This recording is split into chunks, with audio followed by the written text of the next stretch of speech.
मित्रांनो, प्रेमाची गोष्ट या मालिकेच्या आजच्या भागामध्ये सावनी आता तेथे बाहेर बसलेली असते. सोसायटी बाहेर बसलेली असते आणि खूप तमाशा तिने केलेला असतो. त्याच वेळी मनात ती विचार करते की एके दिवशी मी अशीच बाहेर बसले होते आणि मुक्ताला माझी दया आली होती आणि मग मला तिने घरी नेलं होतं. परंतु आत्ता यावेळी तसं काहीही होणार नाही, कारण मी मुक्ताचं काही ऐकणारच नाही. आता मुक्ता काही मला घ्यायला येणार नाही हे सुद्धा मला माहीत आहे. आता अख्ख्या बिल्डिंगला समजू दे ना, सोसायटीला समजू दे की हे कोणत्या लायकीचे आहेत म्हणून. आणि तसंही मी एवढा तमाशा केल्यामुळे सर्वांना समजलेलंच आहे की यांची लायकी काय आहे ते. परंतु आता हुकमाचा एक्का आदित्यला हाताशी धरणार. आता आदित्यला रड रड रडायला लावणार आणि मग बघू दे ना आम्हाला कोण घराबाहेर काढतं ते. म्हणजे यांचा डाव मी यांच्यावरच उलटवणार असा आता सावनी विचार करत असते. तेव्हा ती आदित्यची वाट पाहत तेथेच थांबलेली असते, जेणेकरून कधी एकदा आदी घरी येईल. मग काही वेळानंतर आदी आणि त्याचबरोबर सई हे दोघेही आता शाळेतून घरी येतात. मग आता मम्मा तू इथे का बसलीस असं आदी विचारतो. तेव्हा सावनी म्हणते, ऐक ना सई बाळा, मला आदी दादाबरोबर जरा बोलायचंय, तू घरात जातेस का ग? तेव्हा ती म्हणते ओके मम्मा असं म्हणून ती लगेच घरात जाते. त्याच वेळी सावनी आता आदीला म्हणते की ऐक ना बेबी, मला जरा तुझ्याशी खूप महत्वाचं बोलायचंय, कारण आता ना आपण यापुढे या घरात नाही राहणार आहोत. त्यामुळे इथून आता तू वर गेलास ना की तुझी बॅग पॅक कर फक्त. तेव्हा पण का असं आधी विचारतो. तेव्हा तुझ्या सागर पप्पाने आणि मुक्ता आंटीने मला पुन्हा घराबाहेर काढल्याचं सावनी सांगते. मग आता आदीला मोठा धक्काच बसतो. त्यावेळी तो विचारतो की पण त्यांनी असं घराबाहेर का काढलं? सावनी रडण्याचं नाटक करत म्हणते की कसं आहे ना बाळा, मला ज्या गोष्टीची भीती होती तेच नक्की घडलं यात. तेव्हा आदी सुद्धा आता रडू लागतो आणि त्याला काय करावं सुचत नाही. इकडे घरात सर्वजण आता बसलेले असतात. त्याच वेळी आता तेथे सई येते आणि म्हणते आई मी आले. मग आता मुक्ता विचारते काय ग बाळा, आदिदादा कुठे आहे? तेव्हा आदिदादा तिकडे खाली मम्मा बरोबर काहीतरी बोलतोय असं आता सई सांगते. तेव्हा घरातील सर्वजण लगेच टेन्शनमध्ये येतात आणि डोक्यालाच हात लावत एकमेकांकडे पाहतात, कारण त्या सर्वांना माहीत असतं की आता नको ते आदीच्या मनात ही भरवणार आणि आपल्याविषयी मग आदी पुन्हा एकदा गैरसमज करून घेणार. हे आता त्यांना समजलेलं असतं आणि त्यामुळे सर्वजण लगेच टेन्शनमध्ये येतात. त्यावेळी आता आदीचा आवाज येतो की पप्पा बाहेर या जरा. मग आता सर्वजण तेथे बाहेर येतात. त्याचवेळी सावनी सुद्धा तेथे आलेली असते. सावनीकडे सर्वजण रागात पाहू लागतात. मग आता मुक्ता विचारते काय झालं अरे आदी बाळा? तेव्हा सई सुद्धा तेथे येते. तेव्हा सई आणि आदी तुम्ही दोघे एक काम करा, आतमध्ये जा, फ्रेश व्हा, मी तुम्हाला काहीतरी खायला देते असं आता मुक्ता म्हणते. चला ते बाळा असं आदीला मुक्ता जेव्हा म्हणते ना, तेव्हा आदी हो असं म्हणून आतमध्ये जायला निघतो. पण मूर्ख सावनी लगेच त्याचा हात पकडते आणि म्हणते अजिबात आतमध्ये जायचं नाहीस तू. तेव्हा सावनीचं हे वागणं पाहून सर्वांना धक्का बसतो. आता सागर हा खूपच चिडलेला असतो आणि तो रागातच सावनीकडे पाहतो. तेव्हा सावनी आता नजर रोखून मुक्ता आणि सागरकडे पाहत असते. पुढे आता सावनी म्हणते कोणतेही कारण काढून त्याला थांबवण्याची गरज नाही आता मुक्ता, समजलं? तेव्हा मुक्ता म्हणते काय म्हणताय काय तुम्ही, मला कळत नाही याचा अर्थ. तेव्हा आदीला लगेच ती म्हणते ऐक ना आदित्य, तू तुझ्या पॅक करायला घे. मग आता सर्वांना मोठा धक्काच बसतो की सावनी असं का बोलते, आदित्यला घेऊन जाण्याची भाषा का करते नेहमी. आता सावनी बरोबर जाण्याची अजिबात त्याची इच्छा नसते. तो म्हणतो पण मम्मा आपले पप्पा इथे आहेत. तरीही आता सावनी ऐकत नाही. गो पॅक युअर बॅग्स असं म्हणून ती त्याला दम भरते. तेव्हा मुक्ता आता उगीच लहान मुलांसमोर काही विषय नको म्हणून आता सई, लकी आणि कोमलला म्हणते की तुम्ही आतमध्ये जा बरं, आदी बरोबर थांबा तिथे. मग आता ते तिघेही आदी बरोबर तिथे आतमध्ये जातात. तेव्हा सागर रागातच विचारतो काय, बॅग पॅक कर याचा अर्थ काय होतो समजतं का तुला?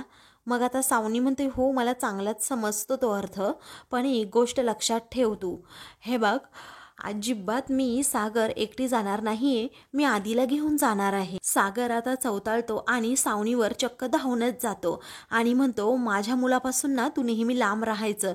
माझा मुलगा ना कुठेही जाणार नाही, तुझ्याबरोबर तर नाहीच नाही, असं म्हणून तो तिला तिची जागा दाखवतो. मुक्ता आता सागरला जरा शांत राहायला सांगते. तेव्हा सावनी आता हसते आणि म्हणते की मी नाव सुद्धा घेऊ शकते आणि त्याला इथून घेऊन सुद्धा जाऊ शकते, कारण कायद्याने तो माझा हक्क आहे, समजलं.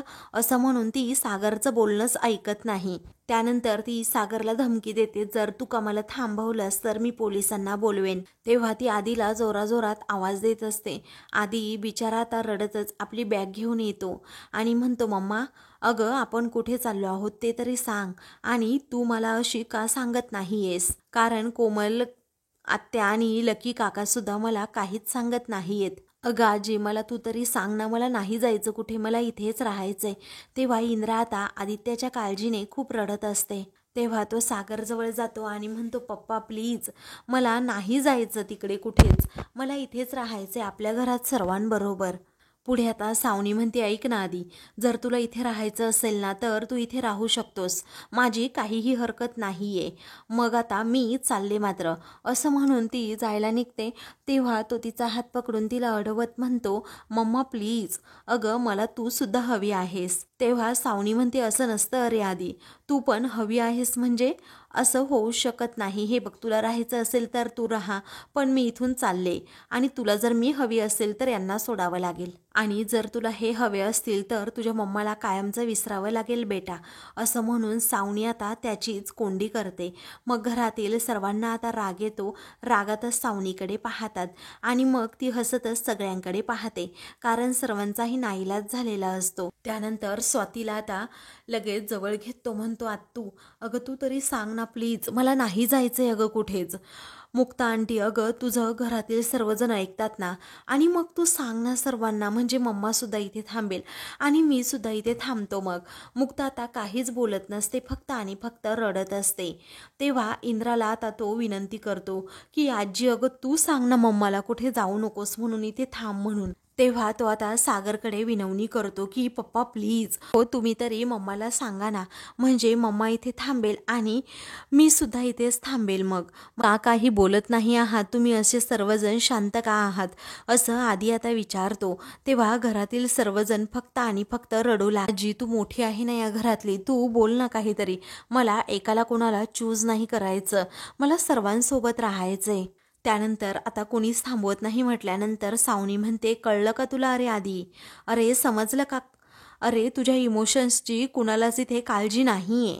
अरे मी तुला सांगितलं होतं की आपण यांच्याबरोबर कितीही चांगलं वागलो तरीही हे आपल्याला कधीही म्हणजे कधीही ॲक्सेप्ट करणार नाही. अरे यांना तू हवा आहेस, परंतु त्यांच्याच टर्म्स आणि कंडिशनवर. तेव्हा सागर आता सावनीवर जोरात धावून जातो. तेव्हा मुक्ता पटकन त्याला मागे खेचते आणि म्हणते, आधी समोर नाही हा सागर, हे तुमचं चुकतंय, आधी समोर आहे आपल्या, त्याच्यासमोर तमाशा नको उगीच. पुढे आता सावनी म्हणते, हे बघ कितीही वेळ तू असा तोंड बघत राहिला ना आधी, तरीही तुला आणि मला, आपल्या दोघांनाही हे थांब असं म्हणणारच नाहीयेत. तेव्हा आता आदित्य बॅग बाहेर घेऊन येतो आणि विचारतो, काय ग मम्मा आपण कुठे जाणार आहोत. तेव्हा माहीत नाही, तू फक्त माझ्याबरोबर चल, असं म्हणून त्याला ती घेऊन चाललेली असते. तेव्हा आधी असं आता मुक्ता म्हणते, त्याचवेळी माझ्या मुलाबरोबर अजिबात तू काहीही एक बोलायचा शब्द नाही, असं रागातच आता सावनी म्हणते. आता आधी घर सोडून जाणार या विचाराने सर्वांना वाईट वाटतं आणि सर्वजण खूप रडू लागतात. सागर विचाराचाही नाईलाज होतो, कारण आधीला जर थांबवलं तर त्याला मम्मा हवी असते, मग या बावळट सावनीला देखील थांबवावं लागेल, हेच सर्वांच्या मनात असतं. म्हणून कुणीही काही बोलत नसतं, कारण सावनीने जे काही कोमलच्या बाबतीत केलंय ते खूप मोठा गुन्हा असतो आणि हे सगळं काही आदित्यला सांगणं त्यांना बरोबर वाटत नसतं, कारण त्या बालवयावर काय परिणाम होईल, आईविषयी उगीच राग निर्माण होईल या विचाराने कुणी त्याला काही सांगत नाही. त्यानंतर आता मुक्ता म्हणते, आधी प्लीज बाळा, हे तुझं घर आहे, तुझ्या पप्पांचं घर आहे, त्यामुळे तू प्लीज इथून कुठेही जाऊ नको, तू थांब ना इथे आधी बेटा. मग आता मुक्ताने असं म्हटल्यानंतर आधी हातीला विचारतो, मग मम्माचं काय, म्हणजे मम्मा कुठे राहणार मग. तेव्हा आता सावनी रागातच म्हणते, मुक्ता, हे तुला चांगल्या प्रकारे माहीत आहे की माझ्याशिवाय आधी राहू शकत नाही, तरीही तू त्याला अशी फोर्स का करतेस आणि अशी खोटी आश्वासनं देतेस, जरा गप्प राहा ना तू. चल आधी बेटा, असं म्हणून सावनी त्याला घेऊन चाललेली असते. तेव्हा आधीची पावलं आपोआपच थबकतात. तो विचारतो, पप्पा मी जाऊ का खरंच. मग आता सागरला अगदी खूप रडू येतं आणि तो खूप रडत असतो आणि तो आधीकडे पाहत सुद्धा नाही. सावनीना संधीचा फायदा घेऊन आधीला आता सागरपासून तोडण्याचा प्रयत्न करत असते. मग आता तो त्याच्याकडे पाठ करून उभा राहतो, तर भामटी सावनी मात्र गालातच मुक्ताकडे पाहून हसत असते. आधी पुन्हा पुन्हा आता विचारतो, पप्पा मी खरंच जाऊ का. त्यानंतर आता सई धावत असते, ते आधीला मिठी मारते आणि म्हणते, आदिदादा प्लीज जाऊ नकोस ना रे तू, प्लीज आदिदादा नको जाऊस. मुक्ता आई माझ्या आदिदादाला थांबव ना, असं आता सई मुक्ताकडे जात म्हणते. तोपर्यंत सावनी आता रागातच आधीचा हात पकडते आणि त्याला अक्षरशः फरफटतच तेथून घेऊन जाते. आधीला आता सावनी घेऊन गेल्यामुळे सर्वजण खूपच रडू लागतात. आता सर्वांचाही नाईलाज झालेला असतो. सई मात्र म्हणत असते की प्लीज मुक्ताई, मला फक्त आणि फक्त आदिदादा हवाय. आता सागर रडतच म्हणतो, मी तुला लवकरात लवकर तुझ्या हक्काच्या घरात घेऊन येईन, पण आज मी तुला थांबवू शकलो नाही बेटा, त्यामुळे मला माफ कर. असं म्हणून सागर हा लांबूनच आधीची माफी मागत असतो. आधी सारखा मागे पाहत असतो, कुणीतरी मला थांबवायला येईल, परंतु तेथे कुणीही नसतं आणि सावनीला सुद्धा असं वाटत असतं की कुणीतरी मला थांबवावं, परंतु यावेळी कुणीही तिला माफ करत नाही. ती आता आधीची आणि तिची बॅग घेते आणि लगेच त्या सोसायटी बाहेर पडते. इकडे आता माझ्या काळजाच्या तुकड्याला ती घेऊन गेली, या भामट्या सावनीने अख्ख्या घराचा खेळ खंडोबा मांडलाय, असं आता इंद्रा रडतच म्हणते. त्यानंतर आता कोमल आणि लकी हे दोघेही इंद्राला घेऊन आतमध्ये जातात. तेव्हा आदिदादा असं म्हणून सई पुन्हा एकदा आधीकडे धाव घेते. सागर आणि मुक्ता तिला समजवण्याचा खूप प्रयत्न करतात. तेव्हा आदिदादा अशी हाक मारत पुन्हा आधीकडे आता सई येते आणि त्याला घट्ट मिठीतच ठेवते. म्हणते की आदिदादा प्लीज तू जाऊ नकोस ना. अरे आदिदादा, आपल्याला प्रोजेक्टसुद्धा कंप्लीट करायचा आहे आणि माझा बड्डेसुद्धा येतोय. आता तू जर नसेल तर माझ्याच्याने काहीच होणार नाही. मग आता मुक्ताई प्लीज, अगं तू तरी सांग ना आदिदादाला इथे राहा म्हणून. आणि ती सावनीला सुद्धा रिक्वेस्ट करते, मम्मा प्लीज तू असं वागू नकोस ग, आमच्या आदिदादाला इथे राहू दे. मग मुक्ता म्हणते की खरंच आदिला इथे राहू दे सावनी, हे बघ सईचा बड्डे येतोय आणि तिलाही वाटत असेल ना की माझ्या भावाने इथे असावं, आणि तिच्या भावाला म्हणजे आदिलाही असं वाटत असेल ना बहिणीच्या बड्डेसाठी इथे राहावं म्हणून, त्यामुळे घेऊन जाऊ नका प्लीज, मी रिक्वेस्ट करते. मग आता आधी म्हणतो, इट्स ओके मुक्ता आंटी, हे पहा मी मम्माशिवाय नाही राहू शकत. त्यावेळी सई मुक्ताला मिठी मारूनच तेथे थांबते, तर मुक्ता आता सागरकडे इशारा करत नकारार्थी मान हलवते, कारण आधी आता थांबणारा नसतो हे त्या दोघांनाही माहीत असतं. दुसरीकडे इंद्रा खूप रडत असते. स्वातीला म्हणत असते की मला विष दे, म्हणजे सगळं काही ठीक होईल. तेव्हा स्वाती म्हणते, आई प्लीज असं बोलू नकोस ना गं, प्लीज आई. मग आता इंद्रा म्हणते, काय करू मी तरी, अगं माझा नाईलाज झालाय, कोमलचं असं हे झालं आणि आता ती भामटी सावनी ही आपल्या आधीला घेऊन गेली. नाही ग स्वाती, मला जगावंसं वाटत नाही, असं म्हणून ती खूप रडते. अगं कुठल्या जन्मात पाप केलं होतं मी, म्हणून असे मला दिवस बघावे लागतायत. तेव्हा मम्मी, अगं भाई आणि मुक्ता गेलेत ना, ते दोघेही यातून काहीतरी चांगला मार्ग काढतील, असं आता स्वाती म्हणते आणि इंद्राला धीर देते. सई आता खूपच रडत असते. सागर तिला आता कडेवर उचलून घेऊन येतो आणि म्हणतो, बेटा तू काळजी करू नकोस, आपला आदिदादा लवकरात लवकर आपल्याकडे असेल. तेव्हा आता लकीला समजतं की आधी हा थांबलाच नाहीये, सावनी त्याला घेऊन गेली. तेव्हा सई आता मुक्ताला मिठी मारत म्हणते, मुक्ताई आपला आदिदादा का गेला असेल ग. मग आता मुक्ता तिला समजावू लागते, अगं राजा, त्याला त्याच्या मम्मा बरोबर राहायचं होतं ना, म्हणूनच तो गेलाय. त्यावेळी सई म्हणते, इथे सगळेजण होते ना, इथे राहिलं असतं तर बिघडलं असतं का? मग आता मुक्ता म्हणते, आपण त्याच्या जागी उभं राहून पाहायचं बाळा. मग तो इथे कसा राहील त्याच्या मम्माला सोडून? तू मला सोडून राहतेस का? नाही ना. मग त्याच्या मम्माला तरी तो कसा सोडून राहील? मुक्ता अगदी छान प्रकारे सईला समजावून सांगते आणि म्हणते रडून रडून, माझ्या सई माऊचं नाक किती लाल झाले बघा बरं. आता तू पटकन फ्रेश हो, मी तुला गरम गरम काहीतरी खायला देते आणि मग आपण काय करूयात, आपण होमवर्क संपवूयात, चालेल ना? तेव्हा आता सई ठीक आहे असं म्हणते आणि तेथून जाते. तेव्हा सागर खूप रडत असतो. मग आता मुक्ता विचारते, लकी मम्मी बऱ्या आहेत का? मग आता लकी म्हणतो, हो, ती तिच्या रूममध्ये आहे, कारण स्वातीताई बोलतीये तिच्याबरोबर, समजावतीये मम्मीला. मग लकीला आता खूपच वाईट वाटतं आणि तो रडतच म्हणतो, बिचारी मम्मी, नातवंड दूर होण्याचं दुःख मम्मीला अजून असं किती दिवस सहन करावं लागणार आहे काय माहीत. कारण अगोदर आधी गेला आणि मग सई सुद्धा गेली. आता दोघेही एकत्र कुठे आले होते, सुखाचे दिवस आपल्या आयुष्यात सुरू होते. तर पुन्हा एकदा घोळ झाला आणि नियतीने पुन्हा दोघा बहीण भावाची ताटातूट केली. नियतीचं नाही, पण ही सावनी आहे ना, तीच ऐकत नाही आणि काही पण आगाऊपणा करून आपल्या घरातील सर्वांना त्रास देते आणि मग या बहीण भावाची ताटातूट होते आणि आपल्यापासून आधी कायमच दूर जातो. काय होतंय ना मुक्ता वहिनी तेच कळत नाही. मग आता मुक्ता म्हणते, होईल सगळं नीट, तू काळजी करू नकोस लकी. कसं होईल काय होईल याची उत्तरं माझ्याकडे नाही येत, पण होणार हे निश्चित आहे. तेव्हा कोमल बरी आहे का? मुक्ता रडतच विचारते. तेव्हा ती तिच्या रूममध्ये बसल्याचं आता लकी म्हणतो. त्यानंतर इंद्राचा रडण्याचा खूपच आवाज येतो, म्हणून मुक्ता आणि सागर लकी खूप घाबरतात आणि ते तिघेही इंद्राकडे धाव घेतात. तेव्हा आता मुक्ता म्हणते, लकी अरे जरा दूध गरम करायला ठेव फ्रीजमधलं, तोपर्यंत आम्ही आलोच जाऊन. असं म्हणून आता ती त्याला तेथेच थांबवते आणि लगेच इंद्राकडे जाते. तेव्हा इंद्रा बिचारी आता रडतच म्हणते, स्वाते अगं बघ ना काय होऊन बसलं हे.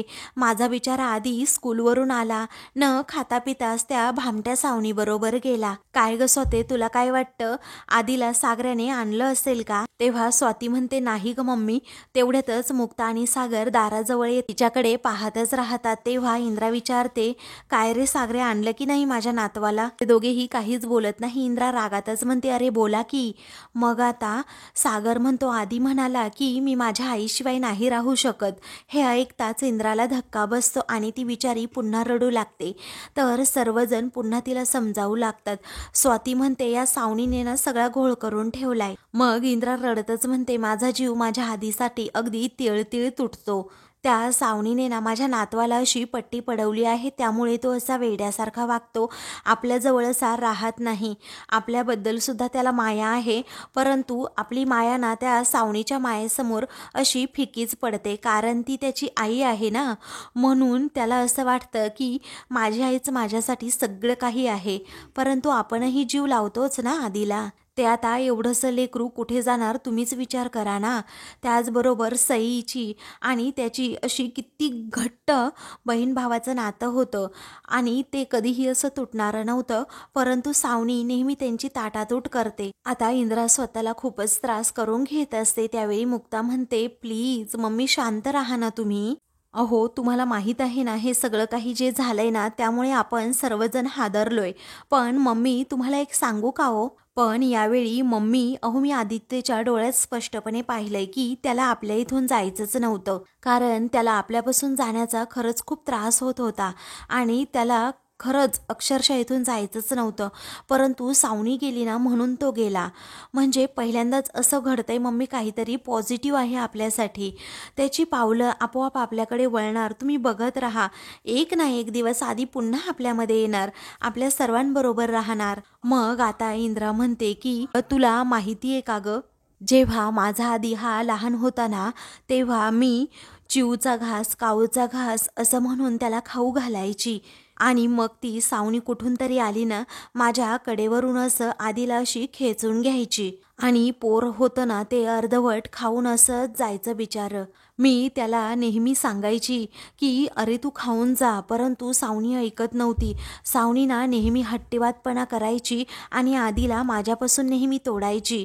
कधीच बिचाऱ्याला आमच्याशी असा लळा लावू दिला नाही. मी तिला नेहमी म्हणायची आधीला घरचा डबा तरी देत जा, परंतु नाही, तिने कधीही आधीला असा घरचा डबा दिलाच नाही. नेहमी आपलं असं बाहेरचं खायला सांगायची किंवा कॅन्टीनमध्ये जाण्यासाठी पैसे द्यायची. नको नको त्या घाणेरड्या सवयी तिने त्याच्या लेकराला लावल्या. ही अशी कुठे आई असते का, असं म्हणून इंद्रा खूपच रडते. आणि आता या क्षणी सुद्धा मला तसंच वाटतंय, कारण तिने माझा आधी नाही नेला तर तिने माझं काळीज नेलंय, काळीज, असं म्हणून इंद्रा बिचारी खूपच रडू लागते. मोठ्याने आता रडत असती, म्हणते जा जा तुम्ही अगोदर आधीला आणा, नाहीतर मी नाही राहू शकत त्याच्याशिवाय. आता कुणीही आधीला आणल्याशिवाय माझ्या खोलीत सुद्धा येऊ नका, असं इंद्रा सर्वांना बजावते. तेव्हा स्वाती बिचारी आता रडतच तिथून जाते.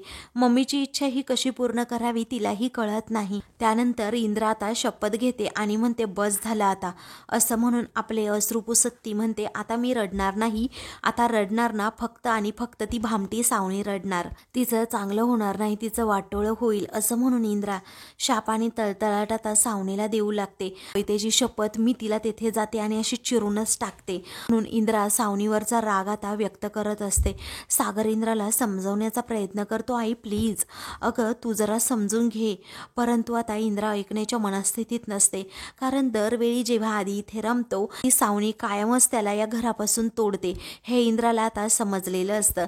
आणि आता स्टँड घेण्याची वेळ आली आहे, काहीतरी पाऊल उचलण्याची वेळ आली आहे, सावणीला धडा शिकवण्याची वेळ आली आहे, असं इंद्रा रागातच म्हणते. मग आता मुक्ता म्हणते त्या बाईचं नाव घेतलं तरीही तुम्हाला त्रास होतो ना मम्मी, प्लीज मग स्वतःला त्रास करून घेऊ नका ना, तुम्ही असं करू नका ना, तुम्ही स्वतः आता समजून घ्या, काही दिवसातच आधी आपल्याकडे असेल, आमच्यावर आहे ना तुमचा विश्वास. अहो तिला शिव्या शाप देण्यापेक्षा आपल्या गाठीशी असणारी पुण्य अशी आपण खर्च करायची नाही मम्मी, सर्व काही छान होणार आहे मम्मी, मला कळतंय परिस्थिती आपल्या बाजूने नाही, कर्मापुढे कुणाचं काही चालत नाही, ही तिची जी कर्म आहे ना ती एक ना एक दिवस भोगायला लावणार आहे तिला सगळं काही. तर आता मित्रांनो पुढील भागामध्ये मुक्ता ही कोमलच्या रूममध्ये जाऊन म्हणते ए राजा कोमल उठतेस का, असं म्हणून ती तिच्याकडे तोंड करते, तर कोमल आता बेशुद्ध झालेली असते, तिच्या तोंडातून फेस येत असतो. तेव्हा मुक्ता खूप घाबरते. तेव्हा तिच्या हातात झोपेच्या गोळ्यांची बॉटल असते. तेव्हा ती आता सर्वांनाच आवाज देत म्हणते मम्मी, स्वातीताई पटकन इकडे या, लकी पटकन इकडे या. त्याच वेळी आता ती लगेच सागरला कॉल करून सांगते की कोमलने अख्ख्या बाटलीभर झोपेच्या गोळ्या खाल्ल्यात आणि ती बेशुद्ध झालीये, तुम्ही आता लगेच घरी या. हे ऐकता सागरला खूप मोठा धक्का बसतो आणि सर्वजण आता घरी यायला निघतात. अशाच मालिकेंची पुढील भाग पाहण्यासाठी चॅनलला सबस्क्राईब करा.